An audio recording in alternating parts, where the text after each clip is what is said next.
দর্শক, বাজার পরিস্থিতির খবর জানাতে রংপুর থেকে সরাসরি যোগ দিচ্ছেন সহকর্মী জাহাঙ্গীর আলম বাদল। বাদল, বাজেট ঘোষণার পর বাজারে নিত্যপণ্যের দাম কেমন দেখছেন, আর ব্যবসায়ী ও ক্রেতারা কি বলছেন? মিতু, আমি এখন রয়েছি রংপুরের সবচেয়ে বড় রংপুর সিটি বাজারে। আমরা দেখেছি যে গতকাল দেশের সবচেয়ে বড় বাজেট ঘোষণা হয়েছে। আমরা দেশের বাজেটে দেখেছি যে অনেকগুলো পণ্যের দাম কিন্তু বেড়েছে এবং অনেক পণ্যের দাম কমেছে। তার মধ্যে নিত্য পণ্যের কিন্তু আসলে অনেকটাই আমরা দেখেছি যে দাম কমার কথা, কিন্তু আমরা বাজার পরিস্থিতি দেখছি ভিন্ন চিত্র। কারণ যে সমস্ত পণ্যের কর বৃদ্ধি করা হয়েছে সে সমস্ত পণ্যের কিন্তু দাম ইতিমধ্যে বেড়ে গিয়েছে, এবং যে সমস্ত পণ্যের দাম কমানো হয়েছে সেই সমস্ত পণ্যের দাম কিন্তু এখন বাজারে কমেনি। আমরা দেখছি সে সমস্ত পণ্যগুলোর দাম কিন্তু অতিমাত্রায় বিক্রি হচ্ছে, এবং আমরা দেখছি যে রংপুরের বাজারে আজকে যে সমস্ত কাঁচা সবজি রয়েছে এই সবজির বাজার কিন্তু প্রতি কেজিতে 10 থেকে 15 টাকা করে কেজি দাম বৃদ্ধি পেয়েছে। এবং এখানে আমরা দেখেছি শুধু কাঁচা সবজি নয়, কারণ নিত্য পণ্য আপনার চাল ডাল তেল সহ বিভিন্ন পণ্যের দামে কিন্তু অনেক বেড়ে গিয়েছে, এবং সাধারণ ভোক্তারা বলছেন যে আসলে বাজার মনিটরিং অভাব রয়েছে, যার কারণে আসলে হঠাৎ করে এই দাম বৃদ্ধি পেয়েছে। আমরা এখানে কথা বলবো, এখানে একজন ক্রেতা রয়েছেন, যে আসলে বাজেট ঘোষণার পরে যে নিত্য পণ্যের দাম অনেকাংশে বেড়ে গিয়েছে আমরা দেখছি, আসলে কারণটা কি মনে করছেন আপনি?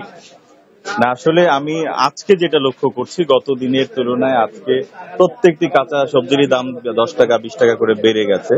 আমি যেমন আদা রসুন পেঁয়াজ এগুলোর কথা বললাম, আদায় প্রায় 30 টাকা বেশি গত দিনের চেয়ে, পেঁয়াজে 10 টাকা, রসুনে 20 টাকা। আমি একটু আশ্চর্য হয়েছি যখন এনার সঙ্গে কথা হচ্ছিল, আমি যখন আপনার শশা কিনতে আসলাম, গত বাজারেও কিন্তু আমি এসে 30 টাকা কেজি কিনেছি, আজকে 70 টাকার নিচে দিচ্ছে না। ওনারা বলছেন আমদানি কম, এটি ওনারা বলছেন। যে শশার উদাহরণটি আমি বললাম, আমি জানি না সবকিছুরই আমদানি কম কিনা, যার জন্য বাজেট মানে বাজেটের সাথে বাজারের ঊর্ধ্বমুখী কিনা এটা আমার বোধগম্য নয়। আসলে এটি দেখবার জন্য সরকারের ঊর্ধ্বতন যারা আছেন এবং বাজার নিয়ন্ত্রণ কমিটি যারা আছেন তারা যদি একটু দেখভাল করে সঠিকভাবে, মনে হয় যে আমরা যারা ক্রেতা আছি তারা সঠিকভাবে মূল্যটা পাবো, অন্তত এটি আমার মনে হয়।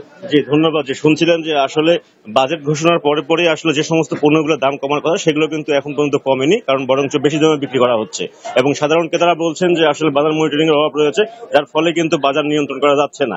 আর সামনে কোরবানি ঈদ, যার কারণে কিন্তু প্রতিটি মশলার দাম কিন্তু আমরা দেখেছি অনেকটাই বৃদ্ধি, এবং পাশাপাশি মশলা সহ তেল জাতীয় পণ্য যারা রয়েছে সেগুলো কিন্তু অধিক দামে বিক্রি করা হচ্ছে। তাই বাজার মনিটরিং এর দাবি জানিয়েছেন স্থানীয়রা। আপাতত এই ছিল কিন্তু আমার কাছে রংপুরে বাজার দরের সর্বশেষ পরিস্থিতি। বাদল, অসংখ্য ধন্যবাদ আপনাকে আমাদের সাথে যুক্ত হওয়ার জন্য।